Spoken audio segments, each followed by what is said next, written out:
apa-apa, atasanku santai kok. Aku main laporan telat juga nggak ada masalah. Kita harus punya kontrol dengan standar yang tinggi. Contoh misalnya, ingat ya, jam 3 sore laporan harus masuk. Satu orang bermasalah, tegur, panggil kalau perlu. Kamu kenapa laporan nggak masuk? Gini-gini, nggak ada alasan, pokoknya. Nah, makanya kadang-kadang kalau kita pakai gaya tertentu itu berfluktuatif ya. Gaya pokoknya, otoriter harus kadang-kadang sama orang-orang begini nih. Nah, itu namanya mengendalikan. Kendalinya di kita, bukan di mereka. Kalau ada kesalahan ya, apapun, tegur tidak boleh lebih dari 1 kali 24 jam. Itu yang bisa ngerubah perilaku tuh di situ. Tapi kalau Bapak negor kesalahan yang sudah berlarut-larut lama, yang ada bukan orang berubah, yang ada sakit hati.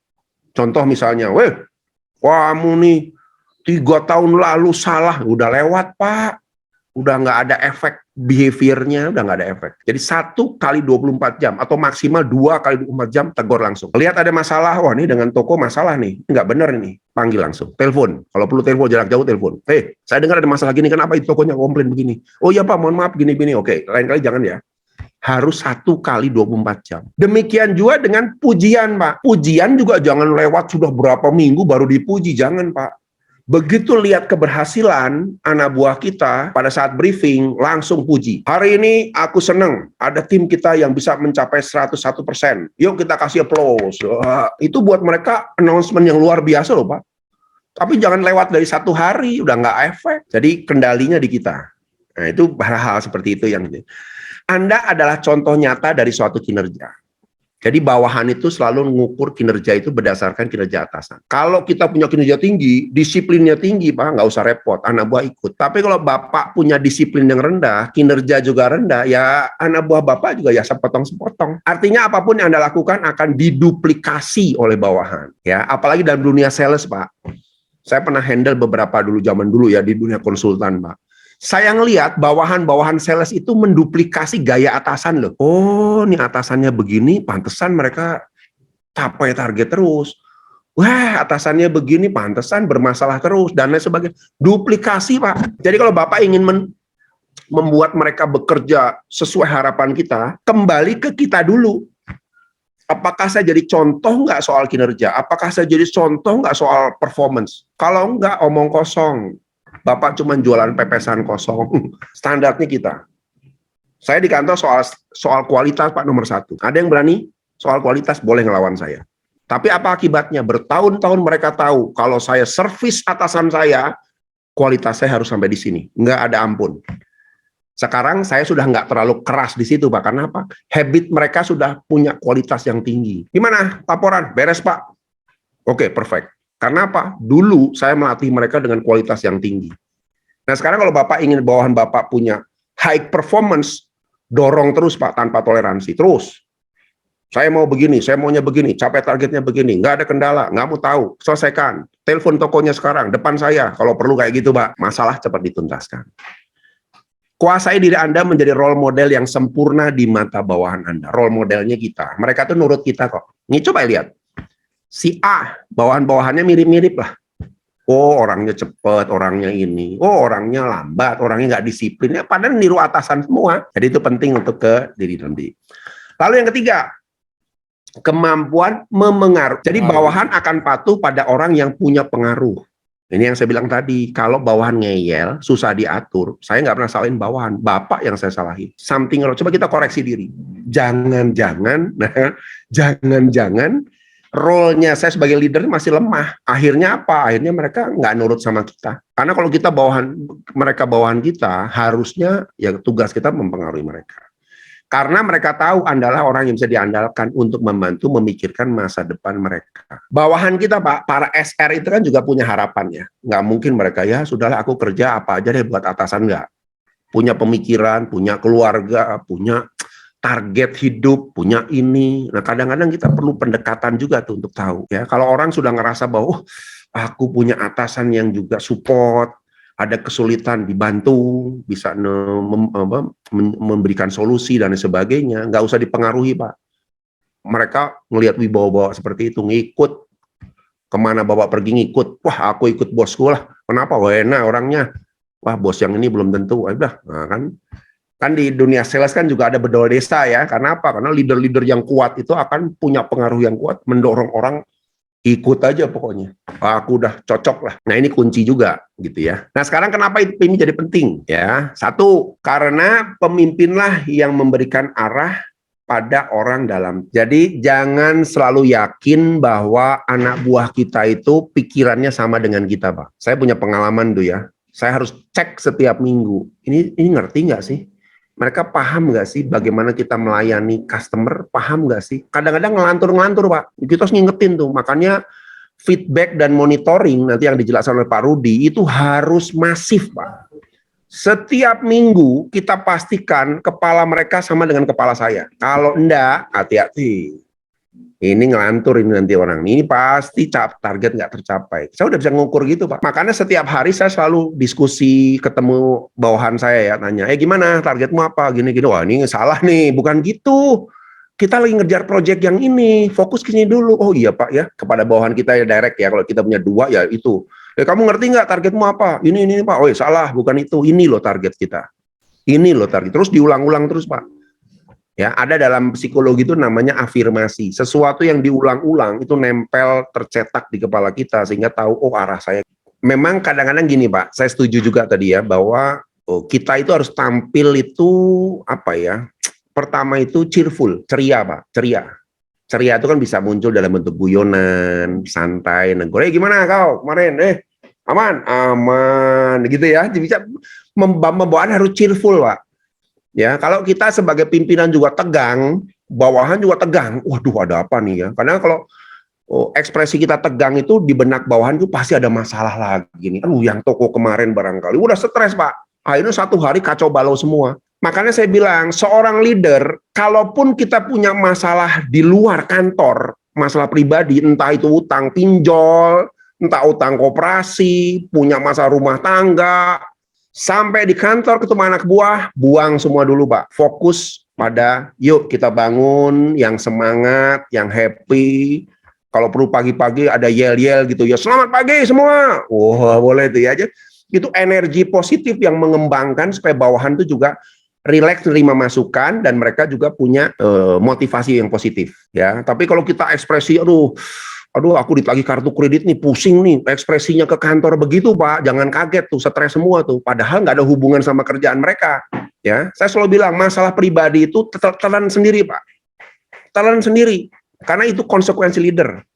Tugas kita di depan mereka adalah menampilkan orang yang optimis, orang yang motivasi, orang yang semangat, pantang menyerah. Nah itu yang mereka ingin lihat Pak. Contoh paling simpel, gaya Bapak jalan coba, masuk kantor ya. Jalan udah loyo gitu ya, lesu. Boleh percaya boleh enggak Pak, badan manusia ini, sel-sel kita ini mengeluarkan yang namanya elektromagnetik, energi. Ketika energi kita kelihatan lesu dan lemah Pak, itu nular keluar. Tapi kalau datang dengan gagah gitu ya, dengan wah ringan, gimana, guyon dulu sana sini, santai ngomongnya. Coba lihat Pak, energinya juga mengalirnya ya begitu.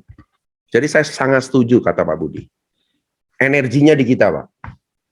Artinya sama aja gini, Pak ya. Mindset itu akan secara tidak langsung mempengaruhi aura terhadap orang sekitar, kan? Yes. Jadi contoh kalau kita ke toko, kita sudah ragu-ragu, jangan-jangan nanti tidak beli, jangan-jangan nanti belinya sedikit. Itu mempengaruhi. Pengaruh, Pak. Termasuk saat kita berhadapan dengan atasan, jangan-jangan nanti atasan marah. Padahal niatnya nggak marah, karena melihat body language kita, sorot mata kita itu akan mempengaruhi orang yang nggak marah jadi marah. 100% benar. Siap.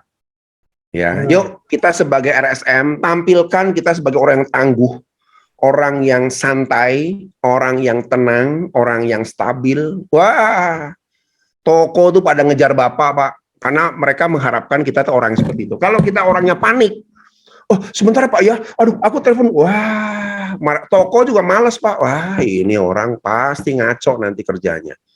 Nah gitu loh Pak ya, jadi tampilkan energi positif kita. Ada satu penelitian menarik Pak ya, tentang elektromagnetik. Jadi badan manusia itu kan elektrik Pak ya, sel-sel kita tuh listrik sebenarnya. Nah listrik itu kalau dalam kondisi stres, listrik itu kayak nyetrum ke sana kemari Pak. Jadi membuat orang yang dari yang happy jadi kesel kalau dekat-dekat orang seperti ini. Itu ada penelitiannya Pak, itu ilmiah loh, bukan klinik Pak, ilmiah itu. Tapi kalau kita energinya positif, menyenangkan Pak, narik orang Pak. Ya, orang narik kita. Bapak sebagai RSM dalam dunia sales jual menjual Pak, energi Bapak ini harus menarik yang positif. Toko-toko tuh kalau ketemu Bapak tuh, aduh, aku pengen nelpon Pak Rahmat deh, aku pengen nelpon Pak Handoko deh, aku pengen ini. Kenapa? Karena kita jadi orang yang menyenangkan, karena kita energinya pun energi menyenangkan. Bukan energi stres, bukan energi panik, bukan energi ragu-ragu dan lain sebagainya. Coba kalau percaya boleh nggak percaya Pak, penjualan Bapak naik otomatis tanpa usaha dengan membangun. Oke, kita lanjut dulu Pak. Menggerakkan tim untuk bertindak. Bawahan itu akan bertindak tergantung kepada komando kita. Ya, jalan. Yuk kita maju. Kayak tentara tuh ya. Suruh berhenti ya berhenti. Kita ragu-ragu ya mereka ragu-ragu juga. Kita bilang stop ya stop. Itu sebenarnya begitu Pak. Jadi kalau kita mau jadi leader itu bisa menggerakkan. Ya tapi tindakannya clear gitu ya. Jadi atasan yang baik selalu membimbing, memotivasi, mendorong. Nah ini yang menarik nih, memaksa. Kita tidak boleh takut memaksa orang Pak. Orang sukses itu cuma punya dua. Karena dipaksa atau karena terpaksa. Coba lihat. Kalau kita nggak maksa anak kita belajar, jangan kaget. Suatu hari jeblok tuh anak pendidikannya. Kadang-kadang kita perlu maksa. Sama anak buah kita juga. Pak, tapi kalau respon dia nggak enak gimana? Nggak apa-apa. Hari ini dia bilang respon kita nggak enak, tapi someday dia berterima kasih. Karena Bapak, saya bisa sukses. Saya dulu orangnya tipikal keras Pak. Tegas gitu ya sama bawahan. Nggak ada ampun. Tapi bertahun-tahun kemudian, ketika saya bertemu, mereka bilang apa? Pak, makasih ya. Untung Bapak ingatkan saya bertahun-tahun lalu. Saya bisa sukses karena Bapak. Bagi saya kebahagiaan tuh ya, dengar begitu ya. Jadi artinya apa? Sikap saya yang keras, bermanfaat buat dia bertahun-tahun. Sama bawahan kita juga sama. Nasehatin. Kalau Bapak udah marah sama anak buah, jangan ditinggal marah gitu Pak. Itu yang buat bawahan sakit hati. Begitu bawa marah, nanti berapa waktu panggil. Sorry ya, aku tadi marah tuh bukan ke pribadi kamu, tapi kamu harusnya begini-begini. Yuk, aku pengen bantu kamu, tapi kamu bantu aku juga dong. Ini target kita seperti ini. Sehingga orang sadar bahwa, aku punya orang tua yang ngayomin loh, walaupun keras, marah-marah, tapi ternyata tujuannya positif. Nah, gitu ya. Menegaskan, bahkan jika perlu menghukum, agar bawahan tetap bergerak ke arah tujuan bersama. Berapa banyak pemimpin yang kadang-kadang ketika harus menghukum bawahan itu, aduh nggak enak Pak, nanti kalau dia sakit hati, kalau dia begini segala macam. Akhirnya, HRD tolong dong panggil tuh anak, bandel tuh. Tolong panggil anak itu tuh, absen terus. Salah Pak. Kalau Bapak menyerahkan otoritas buat menghukum itu ke orang lain akan takut sama orang lain, bukan takut sama Bapak. Bukan segan sama kita. Akhirnya repot sendiri Pak. Otoritasnya ambil Pak. Menghukum itu salah satu kunci otoritas. Tapi hukum pada orang yang memang sudah bermasalah. Jangan menghukum pada orang yang baru nyoba, orang yang ya salahnya karena nggak sengaja. Jangan Pak. Makanya investigasi dulu. Kamu ini kenapa? Salahnya apa? Iya Pak, aku nggak sengaja karena ini. Oke. Udah nggak usah dipikirin lah. Perbaiki ya. Tapi kalau sudah berkali-kali salah, nah, hukuman udah harus muncul. Nggak ada toleransi. Sorry ya, saya harus hukum kamu. Titik. Jadi gitu.